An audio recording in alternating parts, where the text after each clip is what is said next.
안녕하세요. 오늘도 사연 살롱을 찾아주셔서 감사합니다. 얼마 전에 딸아이를 시집 보내고 혼자 살고 있는 여성이에요. 예전에 그런 기사를 본 적이 있어요. 일본 여자들은 결혼 기간 내내 꾹 참고 살다가 남편이 퇴직을 하면 그때 이혼 요구를 한다는 내용이었어요. 평소 떵떵거리던 남편이 가장 위축되는 그 시간을 기다렸다가 뒤통수를 치는 거죠. 그 얘기를 처음 들었을 때는 일본 여자들은 참 무섭구나 생각했었는데 막상 내가 이 나이에 이혼을 하다 보니 오죽하면 그 여자들이 그때까지 참고 기다렸을까 이해가 되더라고요. 저도 딸아이가 결혼할 때까지 참고 버티다가 이혼을 했거든요. 그런데 이 인간이 정말 마지막 순간까지 인간 말종짓을 하더라고요. 그러니 어쩌겠어요. 받은 거에 2배, 3배 이자 쳐서 대갚아 주어야죠. 저는 23세 남편과 만났어요. 대학을 졸업하고 작은 디자인 회사에 다니고 있었는데 남편이 그곳 사장이었어요.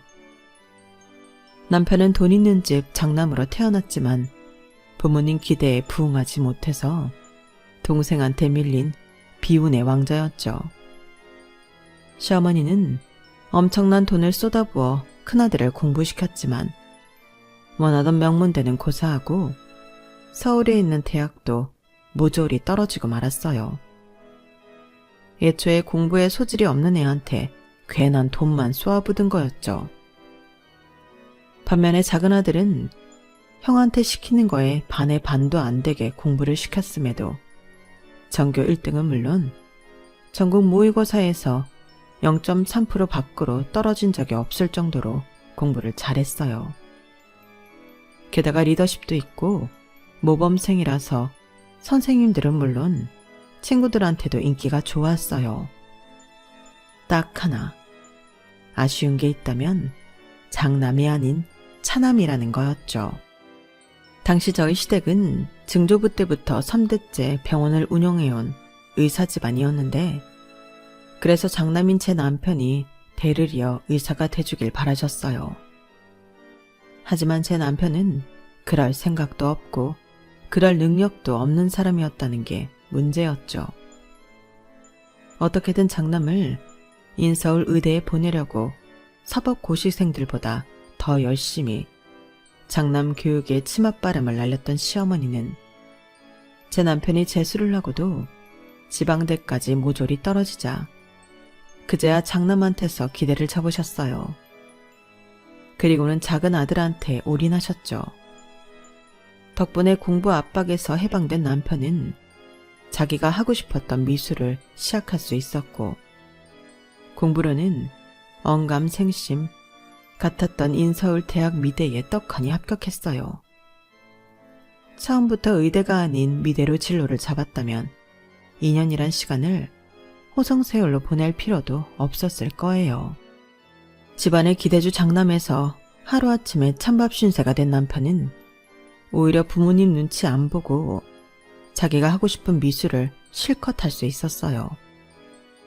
그러다 재학 중에 이름 있는 광고 공모전에 입상을 하면서 대학 졸업과 동시에 유명 광고회사에 들어가게 되었죠.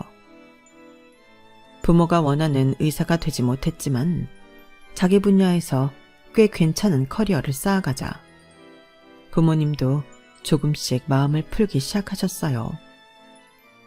그 회사에서 3년간 일을 한 남편은 대리를 달자마자 퇴사를 하고 회사를 차렸어요.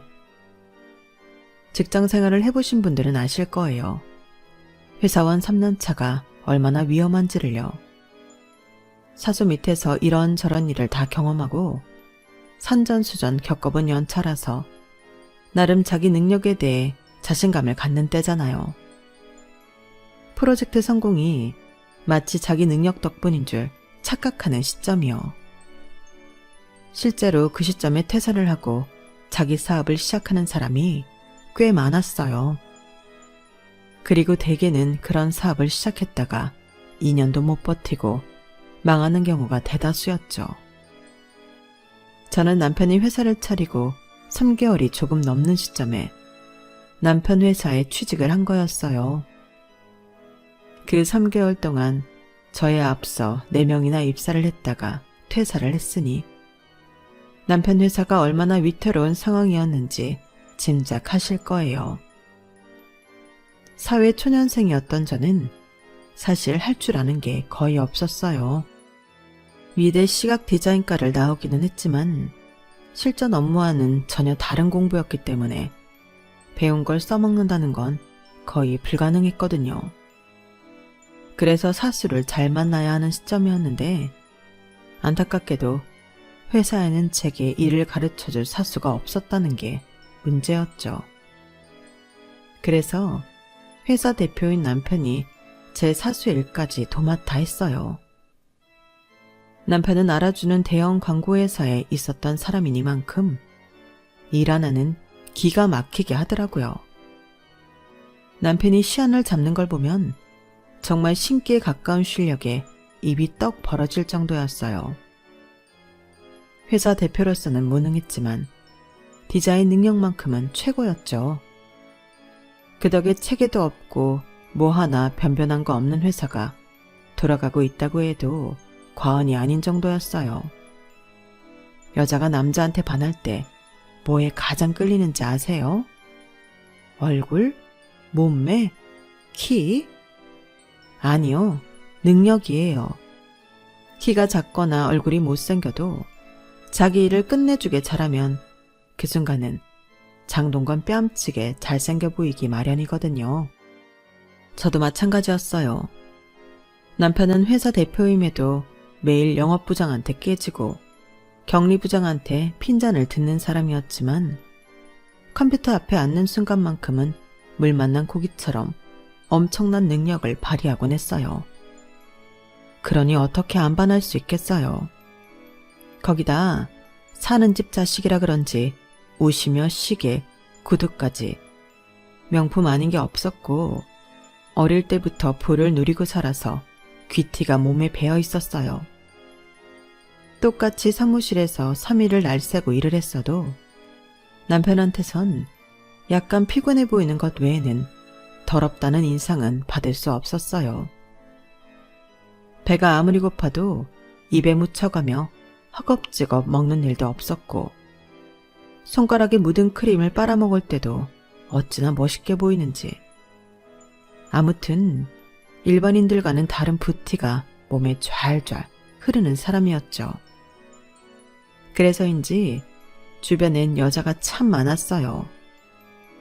그렇다고 딱히 사귀는 사이는 아닌 것 같은데 늘 옆에는 여자를 달고 다녔죠.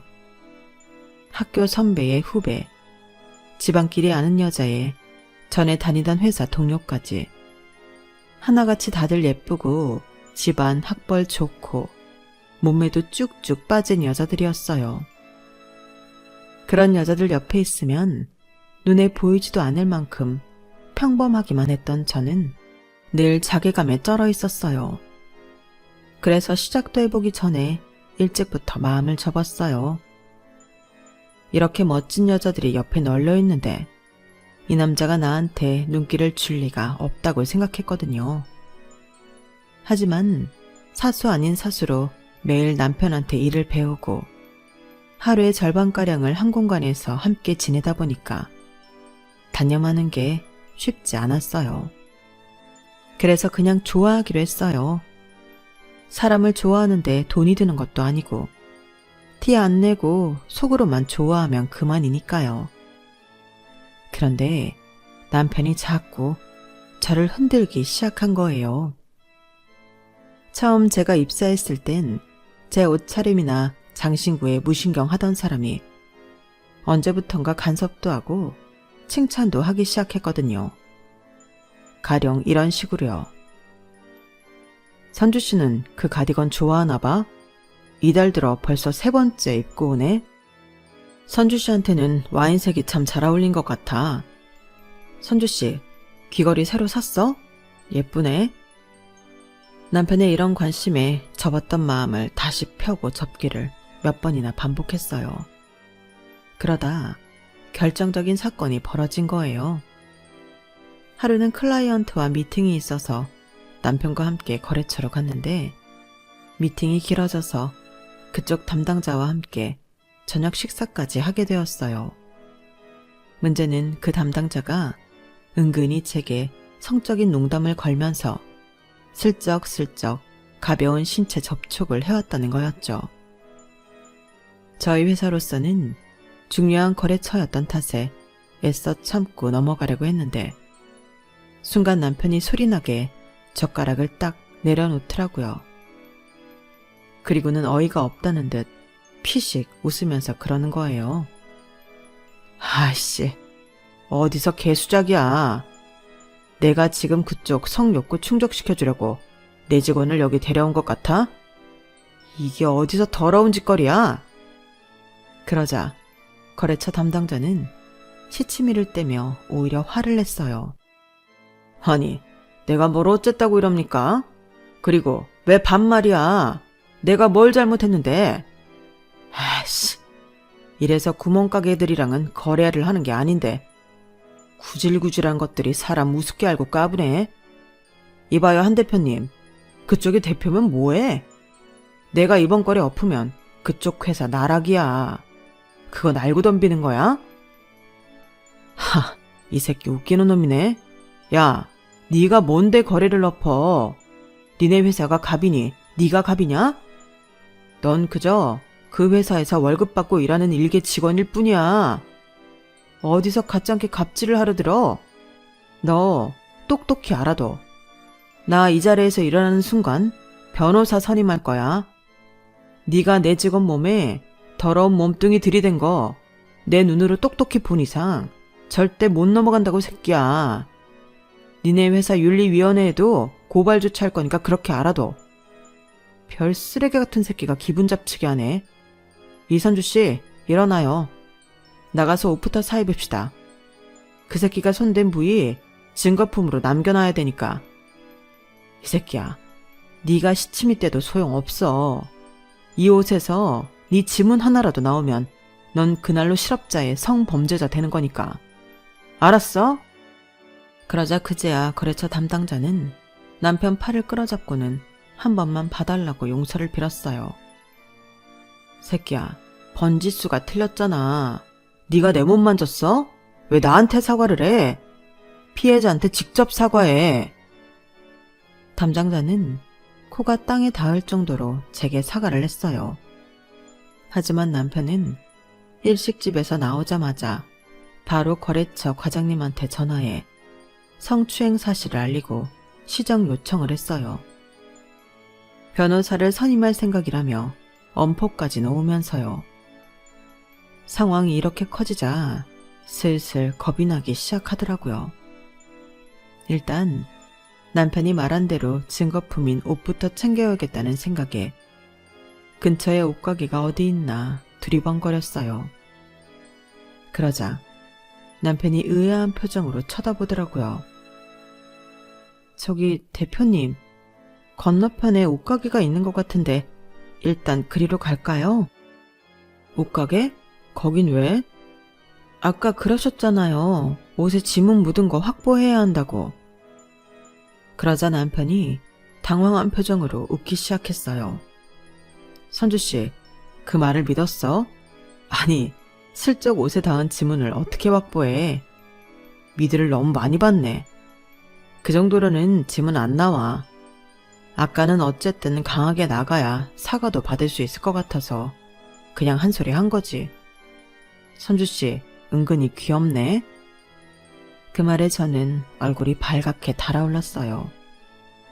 남편은 집까지 데려다 주겠다며 저를 보조석에 태웠어요.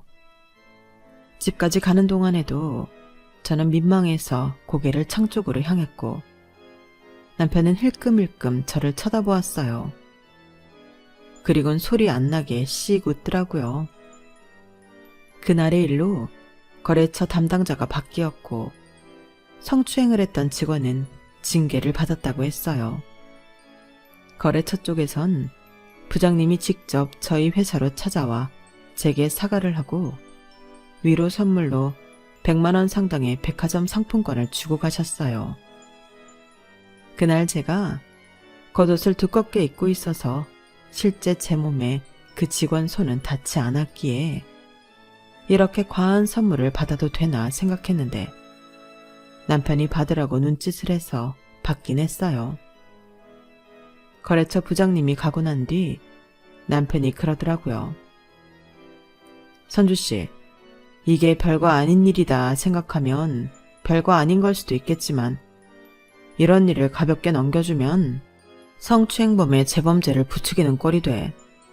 꼭 손이 닿지 않았더라도 그 인간이 손이랑 신체 부위를 들이댈 때 선주씨 기분이 상했던 거 맞잖아. 그럼 그건 성추행이 분명한 거라고. 그러니까 피해자인 선주씨가 괜한 부담감을 가질 필요는 없단 얘기야. 생각 같아선 그 자식 면상을 날려주고 싶었는데 그러지 못한 게 후회되네. 남편 말을 듣고 보니 그동안 제가 성추행에 대한 인식이 상당히 낮았다는 걸 깨달을 수 있었어요. 그리고 그 상황에 회사의 이익보다는 직원을 위해준 남편이 대단하게 느껴졌어요. 그날 이후 남편과 저 사이에는 약간의 묘한 기류가 흐르기 시작했어요. 저는 남편한테 더더욱 빠져버렸고 남편은 주변 남자 직원들이 제 근처로 오는 걸 은근히 막는 모습이었죠. 성추행을 예방하는 차원이라기보다는 뭔가 내 영토에 발을 들이는 외부인들을 경계하는 느낌이었어요. 그리고 남편의 그런 행동은 얼마 지나지 않아 저뿐만 아니라 회사 직원들한테까지 들켜버렸어요. 누가 봐도 티가 났거든요. 그리고 오해로 인해 우리는 사귀게 되었어요. 발렌타인을 맞아 제가 직원들한테 초콜릿을 나눠줬는데 남편은 자기만 받은 줄 알았던 거예요. 그리고 한 달 뒤 화이트데이였어요. 남편이 퇴근 후 같이 저녁을 먹자고 하더라고요. 초콜릿의 답례라면 사탕이나 작은 먹거리 정도면 충분한데 식사라니. 남편한테 마음이 있던 저였지만 답례치곤 과하다 싶었어요. 화이트데이라서 예약하기 힘들었을 텐데 남편은 이태리 레스토랑을 예약해 두었더라고요. 그런 고급 레스토랑은 난생 처음 가보는 거라서 주문을 어떻게 해야 하나 한 걱정이었어요. 그런 마음을 알았는지 남편은 제가 무안하지 않도록 자신이 주문을 해주더라고요. 날이 날이니만큼 레스토랑 안에는 남녀 커플들로 가득했고 그래서 그런지 마치 우리도 연인 사이인 것 같은 착각이 들었어요. 테이블마다 꽃과 선물 상자가 놓여 있어서 은근히 부럽더라고요. 그런데 그때 남편이 가방에서 선물 상자를 하나 꺼내지 뭐예요. 목걸이였어요. 이태리 레스토랑에서의 식사 대접도 벅찬데 목걸이라니. 남편의 급발진에 살짝 당황스러웠어요. 그러면서도 이러다 사귀자고 하는 거 아닌가? 기대도 됐어요. 아니나 다를까 남편이 제 목에 목걸이를 걸어주면서 자기랑 사귀자고 하더라고요. 바로 받아주면 너무 기다린 티가 날 것 같았지만 그래도 내심 기다렸던 말이었기에 창피함도 불사하고 넙죽 그 고백을 받아들였어요. 재미있는 건 다음날 회사에 출근해보니 이미 다른 직원들이 우리 사이를 알고 있지 뭐예요. 알고 보니 영업부 대리님이 남편과 제가 손을 잡고 걷는 걸 봤더라고요. 연애 첫날부터 공개 연애가 되어버린 우리는 1년 정도 연애를 하다가 결혼을 하게 되었어요. 회사 운영도 많이 좋아져서 심적으로 여유가 생겨서 결혼도 서두를 수 있었던 것 같아요. 당시 우리 부부 머릿속에는 회사 일정을 고려해서 결혼식 날짜를 잡고 신혼여행을 무사히 다녀오는 게 가장 큰 고민이었어요. 남편과 제가 빠지면 저희 회사의 디자인 파트가 다 빠지는 셈이라서 어떻게 하면 회사 일에 지장을 주지 않고 무사히 일정을 소화하느냐. 그게 관건이었죠. 지금 생각해보면 결혼이 우리 두 사람만의 문제가 아니었는데 왜 우리는 우리 외 가족들에 대한 문제를 크게 생각하지 않았는지 모르겠어요. 환영은 아니어도 반대는 하지 않을 거라는 근거 없는 자신감이 있었나 봐요. 시댁 대문 앞에 도착해서야 살짝 걱정이 되기 시작했어요. 시댁이 꽤 산다는 건 알고 있었지만 이 정도로 잘 사는지는 몰랐거든요. 푸릇푸릇한 잔디 정원을 지나 거실에 앉아 계신 시부모님을 본 순간 앞으로의 결혼 생활이 녹록지 않을 거라는 걸 알 수 있었어요. 왜 분위기에서 읽을 수 있는 것들이 있잖아요. 저희 시댁에서 제가 받은 느낌은 환영하는 분위기는 아니었어요. 오히려 그 반대에 가까웠죠. 특히 시어머니께서는 저를 무척이나 탐탁지 않아 하시는 게 느껴지더라고요. 제가 그날 어머님한테 가장 처음 들었던 말이 뭔지 아세요? 고기도 먹어본 놈이 먹을 줄 알고 사랑도 받아본 사람이 사랑을 줄 줄 안다는데 였어요.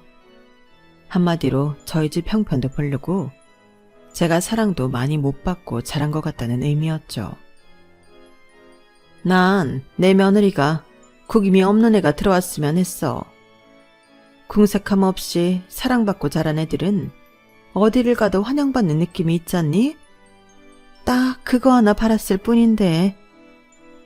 제 차림을 머리부터 발끝까지 살피시던 어머님은 낮은 한숨을 쉬셨어요. 아버님은 장남한테 기대가 없는 만큼 맏며느리감한테도 별다른 기대를 하지 않는 것 같더라고요. 니들이 좋다니 결혼을 하든 말든 마음대로 해라. 이런 반응이었어요. 그리고는 내일 오전에 수술이 잡혀서 그런다고 양해를 구하시고는 식사 중에도 몇 번이나 자리를 이탈해 전화 통화를 하셨어요. 이때까지만 해도 이런 게 이 집 분위기구나 했었는데 웬걸요? 몇 년 뒤 시동생이 결혼 상대자를 집에 데려왔을 때 보니까 저한테 했던 반응과는 전혀 다르더라고요. 물론 동서 아버님과 저희 아버님이 대학 동문으로 잘 아는 사이라서 그런 건 있겠지만 그래도 확실히 달랐어요. 어머님 역시 동서한테는 어찌나 살갑게 말씀을 하시던지 안 그러려고 하는데도 서운하고 섭섭하더라고요. 그래서 집으로 돌아오는 길에 남편한테 서운하다는 말을 했더니 피식 웃더라고요. 서운하면 뭐 어쩌겠어. 엄마 마음이 그렇다는데. 어차피 당신도 우리 엄마 안 좋아하잖아. 그럼 됐지 뭐. 공감 능력이 떨어지는 건지 어쩌면 그렇게 얄미운 소리를 잘도 하는지 몰라요. 그래도 신혼 초기에는 제가 이런 말을 하면 3번 중 2번은 제 편을 들어주곤 했었는데 자식을 낳고 살다 보니 애정이 식었는지 립 서비스도 없어졌어요. 초창기 3년을 못 갈 것 같던 남편의 회사는 시간이 갈수록 자리를 잡아갔고 우리가 결혼하고 10년이 넘어가던 시점부터는 규모를 확장해 직원 수도 많이 늘었어요. 남편 사업이 잘 될수록 남편은 집에 소홀해졌어요. 결혼하고 이듬해 태어난 딸아이가 유치원을 졸업하고 초등학교에 입학했을 때였는데 남편이 딸아이 생일 선물로 4, 5세 아이가 신을 만한 공주 구두를 사왔더라고요. 자기 애가 얼마나 컸는지도 모를 정도로 아이한테도 소홀해서 벌어진 일이었어요. 그 무렵 저는 남편이 회사 일로 바빠서 그랬거니 생각했는데 꼭 그런 것만은 아니었더라고요. 옷장을 정리하다가 남편 주머니에서 반지 케이스를 발견했는데 제 손가락에는 맞지 않는 사이즈였어요. 그래도 신혼 이후 남편한테 이런 선물을 받은 적이 없어서 기분은 좋더라고요. 일단 남편이 줄 때까지 모른 척 하자 싶어서 다시 주머니 속에 넣어두었어요. 그런데 시간이 지나도 좀처럼 남편이 반지를 줄 생각을 않는 거예요. 그러던 어느 날이었죠. 남편이 중요한 서류를 서재에 놓고 가는 바람에 제가 회사까지 서류를 가져다 주러 가야 했어요. 차에 탄 채 주차장에서 기다리고 있는데 남편 대신 여직원이 내려왔더라고요. 그래서 여직원한테 서류를 건넸는데 세상에, 그 여직원 손가락에 남편 옷주머니 속에 있던 그 반지가 꼽혀 있는 거예요. 제 시선이 반지에 꽂혀 있자 여직원은 화들짝 놀라더니 손을 뒤로 숨겼어요. 도둑이 제발 저린다고 제가 딱히 무슨 말을 한 것도 아닌데 먼저 반응을 보이더라고요. 그리고는 저랑 눈도 못 마주치고 불안한 표정으로 도망치듯 들어가 보겠다고 하더군요. 그래서 일부러 한마디 했어요. 케이스에 들어있을 때보다 직접 끼니까 더 괜찮아 보이네요. 그 말에 여직원은 고개를 숙이더니 기어 들어가는 소리로 죄송하다고 말하더군요. 거기서 확실해졌어요. 그 길로 차를 돌려 집으로 오는데 남편이 전화를 했더라고요.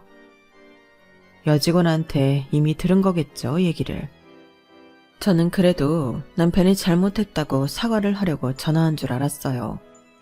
그런데 그래서 어쩔 생각이야? 이혼이라도 해줘? 당신이 원하는 대로 해줄게. 말해봐. 지금 그걸 말이라고 해?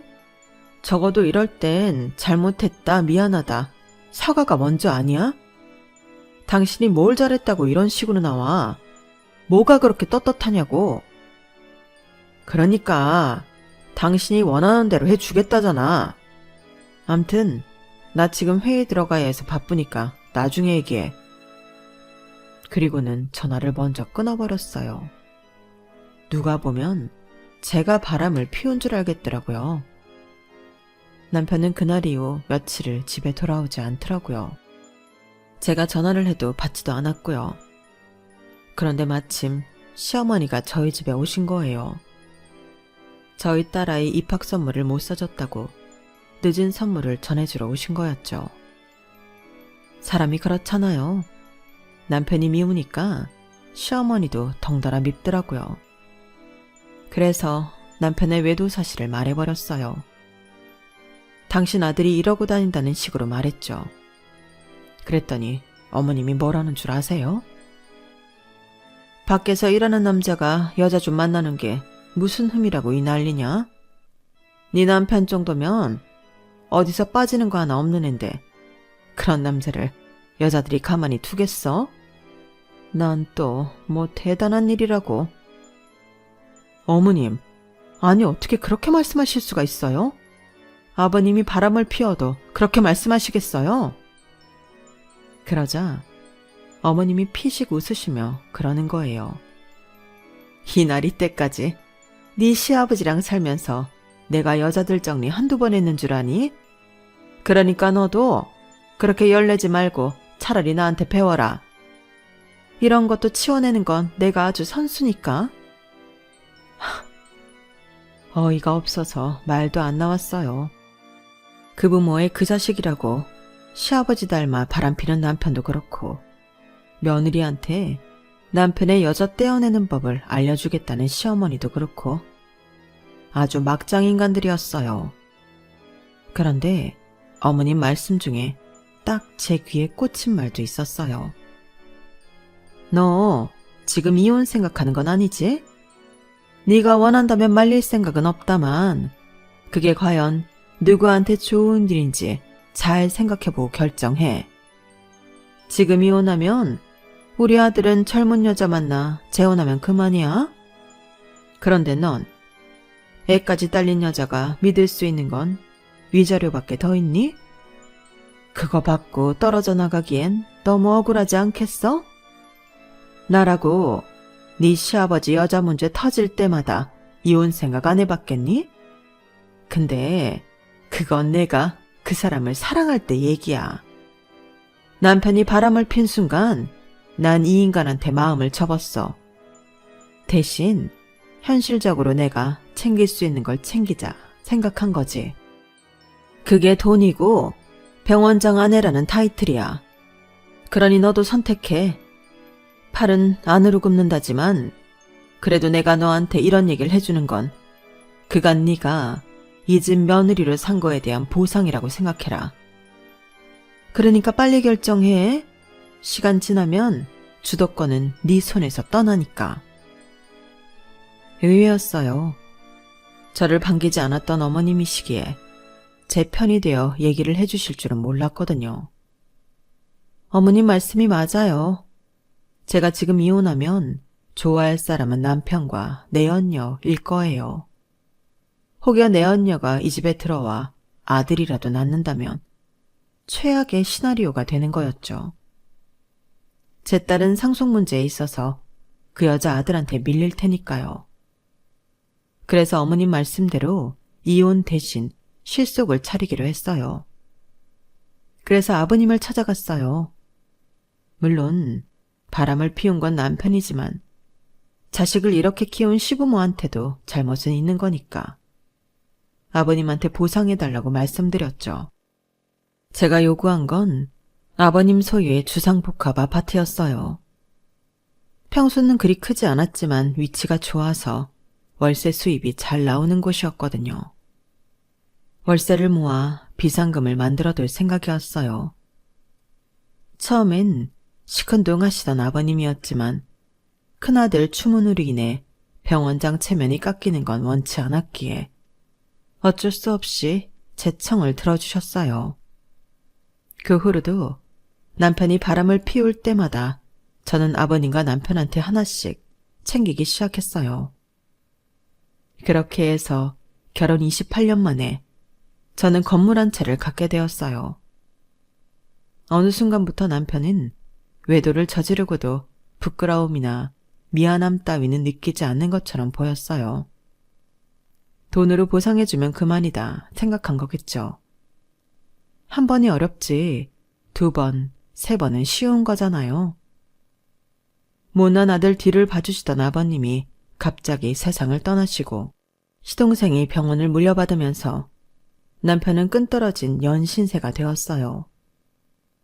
사업이 휘청일 때마다 그래도 병원장 아버지 덕분에 위기를 넘기곤 했었는데 이제 더 이상은 그럴 수가 없게 된 거죠. 시동생은 남편과 달리 능력도 있고 가정적인 사람이라서 밖에서도 성공하고 화목한 가정도 꾸릴 수 있었지만 제 남편은 아니었어요. 회사에서는 그래도 대표로 인정을 받았지만 집에서는 아무 존재감이 없었거든요. 저한테는 이미 없는 사람이나 마찬가지였으니 당연한 결과고 딸아이한테마저도 창피한 아버지였으니까요. 손바닥으로 하늘을 가린다고 여자를 툭하며 갈아가며 외도를 하는데 딸아이가 모를 수 있었겠어요? 남편이 2번째 외도를 했을 무렵 딸아이는 제 아빠의 외도 사실을 눈치챘어요. 그리곤 제게 그러더군요. 엄마, 그냥 아빠랑 이혼해. 나 때문이라면 참지 말고 엄마 인생 찾으라고. 이혼하라는 딸의 말에 놀라기도 했지만 한편으로는 그런 말을 해주는 딸이 든든한 백처럼 느껴졌어요. 그래도 그동안 살아오면서 여자로서는 실패를 했지만 엄마로서는 성공한 삶이었다는 생각이 들었죠. 언젠가 이혼은 하게 되겠지만 적어도 지금은 아니야. 적어도 결혼식장에 너 혼자 들여보내지는 않을 거니까. 그렇다고 온전히 너 때문에 참고 사는 건 아니야. 나도 나름대로 내 노후를 위한 준비를 하느라 버티는 거지. 그러니까 엄마 걱정 말고 네 인생에 집중해. 엄마 인생은 엄마가 책임지고 살 테니까. 딸아이는 대학을 졸업하고 다행히 자기가 원하는 회사에 취직을 했어요. 그리고는 대학 시절부터 사귀어오던 남자친구와 결혼을 생각하게 되었어요. 당장 식을 올리겠다는 건 아니었지만 결혼을 한다면 이 사람일 거라는 확신이 들었다고 하더군요. 그렇게 몇 년을 직장 생활을 하며 연애를 이어가던 딸이 28에 결혼을 하게 되었어요.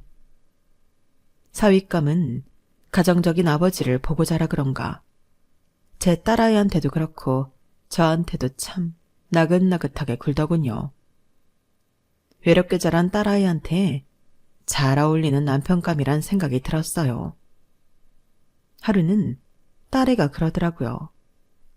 엄마, 상훈 씨네 집은 가족끼리 정말 재미있게 살더라? 한 번은 집에서 영화를 보자고 해서 상훈 씨 집에 갔었는데 글쎄 어머님이랑 동생들이 다 집에 있는 거야. 이 분위기에서 무슨 영화를 보나 했는데 아버님이 팝콘이랑 나초, 맥주까지 사들고 퇴근하셨더라고.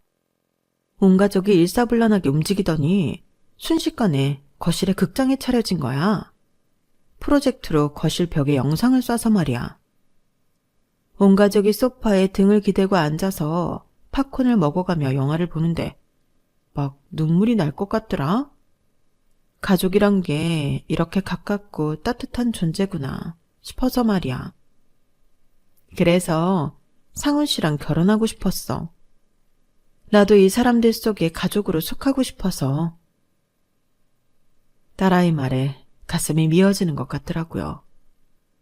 하나뿐인 딸아이한테 따뜻한 가정을 만들어주지 못한 게 미안해서였죠. 그런데 딸애가 그러는 거예요. 엄마, 내가 결혼 생각하면서 뭐가 제일 걱정이었는지 알아? 이 집에 엄마 혼자 남겨두고 가는 거. 딱 그거 하나야.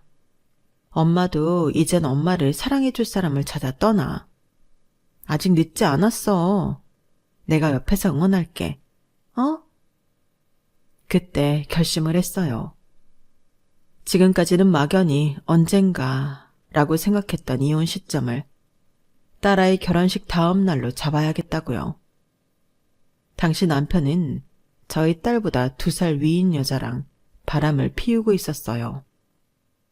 나이가 들면 만나는 여자 연령도 올라갈 줄 알았는데 이게 웬걸? 점점 더 정신 못 차리고 젊은 여자들을 만나더라고요. 그러면서 웃기는 건 뭔지 아세요? 자기는 딸 같은 여자랑 헛짓거리하고 있으면서 사윗감한테는 여자 문제로 자기 딸 눈에서 눈물 나게 하지 말라고 엄포를 놓더라고요. 누가 누구한테 훈계를 하는 건지 그 말에 저는 속으로 헛웃음을 쳤어요. 아주 뻔뻔하기 그지없더라고요. 신혼집도 구했고 스드메 예약도 마쳤고 상견례까지 마쳤으니 이제 결혼식만 기다리면 되었어요. 그렇게 시간은 흘러 결혼식 당일이 되었는데 남편이 어이없는 소리를 하더라고요.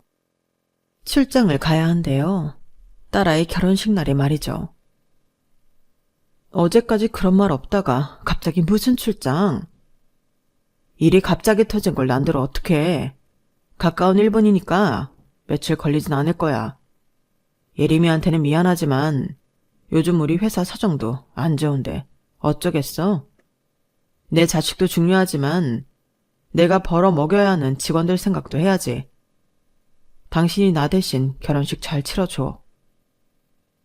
남편은 제게 캐리어에 3박 4일 일정으로 짐을 싸라고 했어요.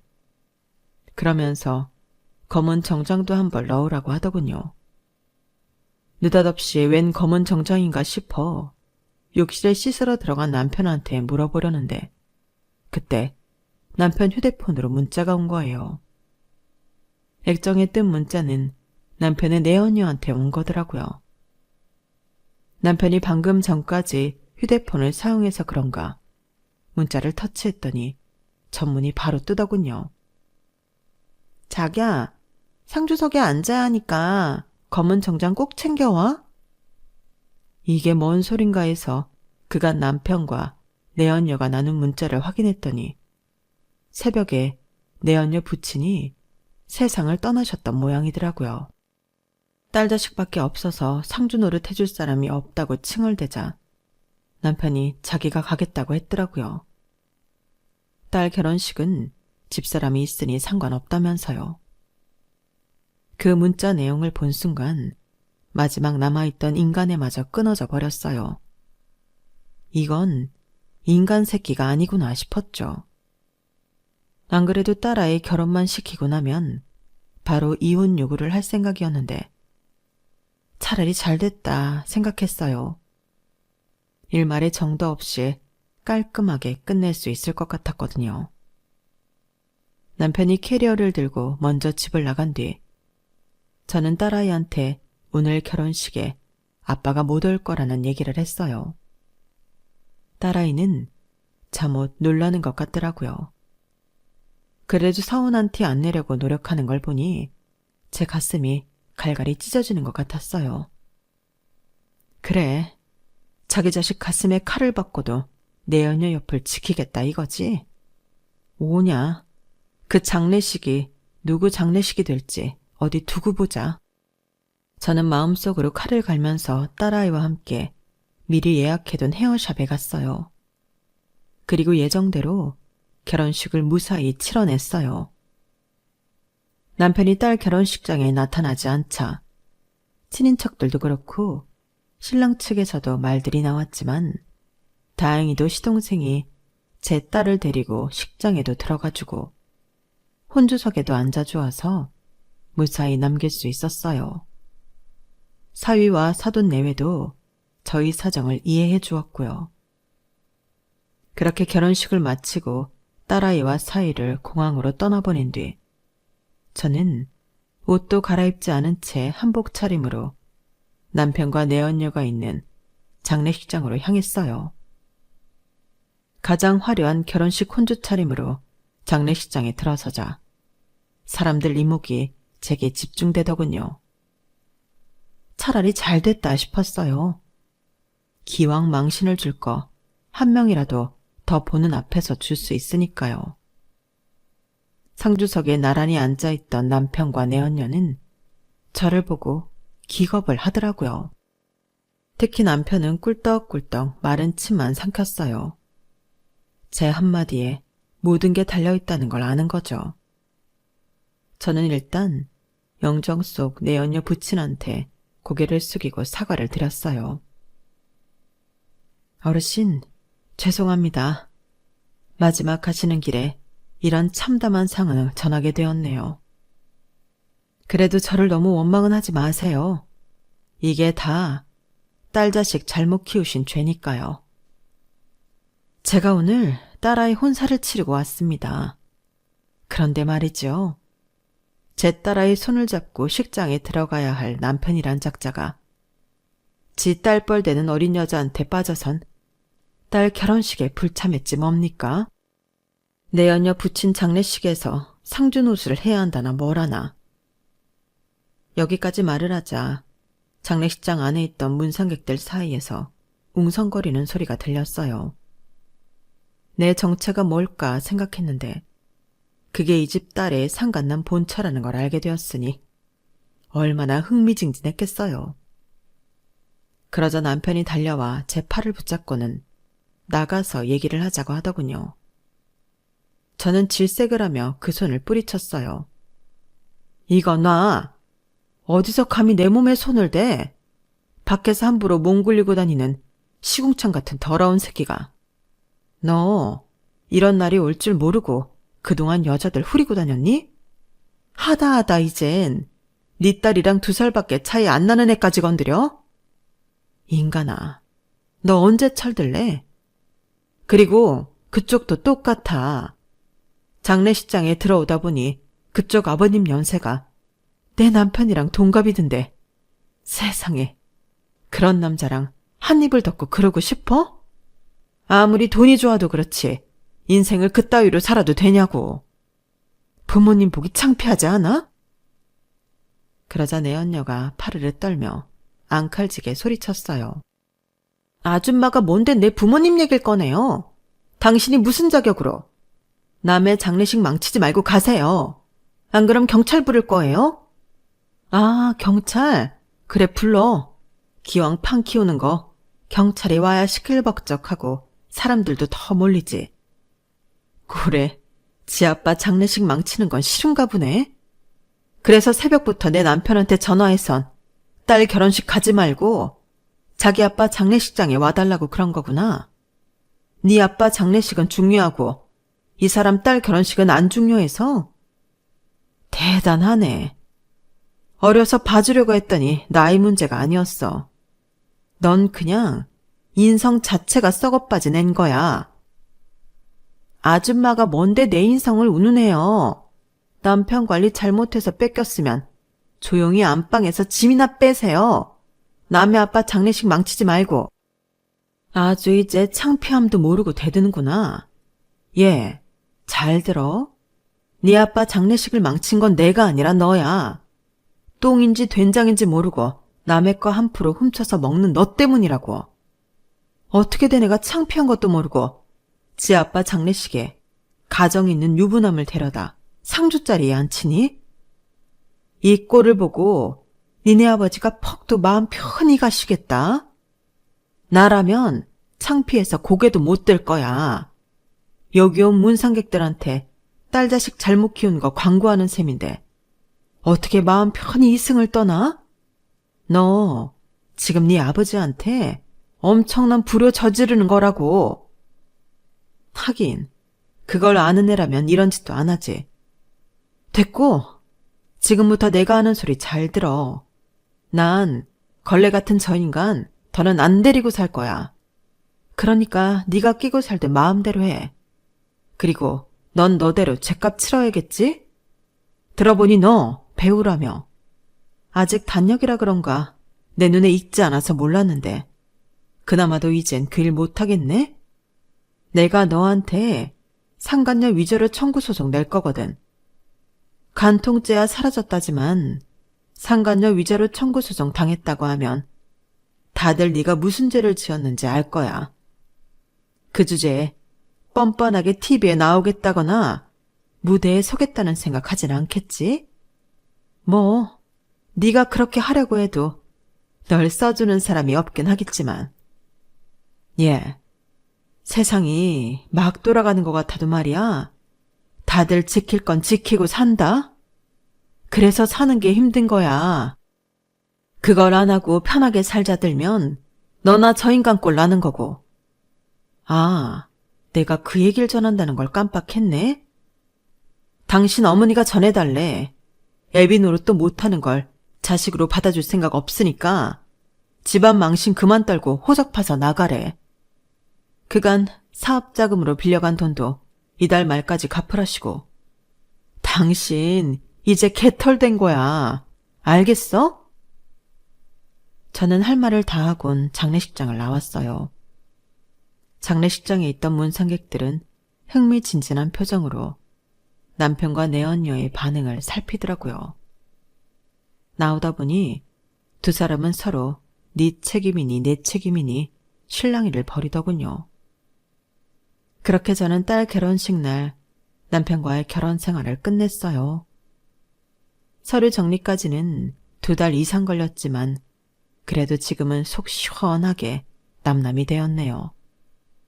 그간 남편의 외도 때마다 받은 돈으로 구입한 건물은 온전히 내 소유로 남았고 살던 집을 처분해 적절한 위자료를 받았어요. 남편은 그동안 본가에서 사업자금으로 끄더라 쓴 게 많아서 집 한 돈 나눈 것도 고스란히 어머님 계좌로 들어가 버렸고요. 회사요? 사상 누각이라고 어머님이 투자금 회수하자마자 와르르 해버렸더라고요. 어쩜 회사 꼴도 남편이랑 똑 닮은 건지.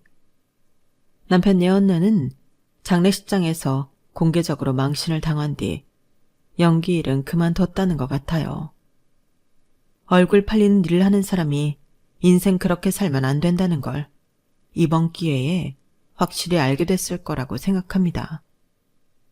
저는 남편한테 이혼 위자료 받은 거랑 상간녀 위자료를 받은 걸 합해서 제 아뜰리에를 차렸어요. 대단한 건 아니고 지금이라도 제 꿈을 펼치기 위해 작업을 해볼 생각이거든요. 남편이 바람을 필 때마다 집에서 꽃이며 과일 도안을 떠서 일러스트 작업을 하곤 했는데 이참에 식물 세밀화를 전문적으로 해볼 생각이에요. 이혼을 했다고 인생이 끝나는 게 아니라 두 번째 인생을 살아볼 기회가 생겼다고 생각하려 합니다. 야구도 그렇지만 인생은 끝날 때까지 끝난 게 아니니까요. 지금까지 제 사연을 들어주셔서 감사합니다. 항상 건강하시고 여러분의 매일도 행복하시길 진심으로 바랍니다. 여러분, 사연 댓글에 응원과 현명한 조언 부탁드려요. 좋아요와 구독은 저에게 큰 힘이 됩니다. 오늘도 좋은 일 가득하세요.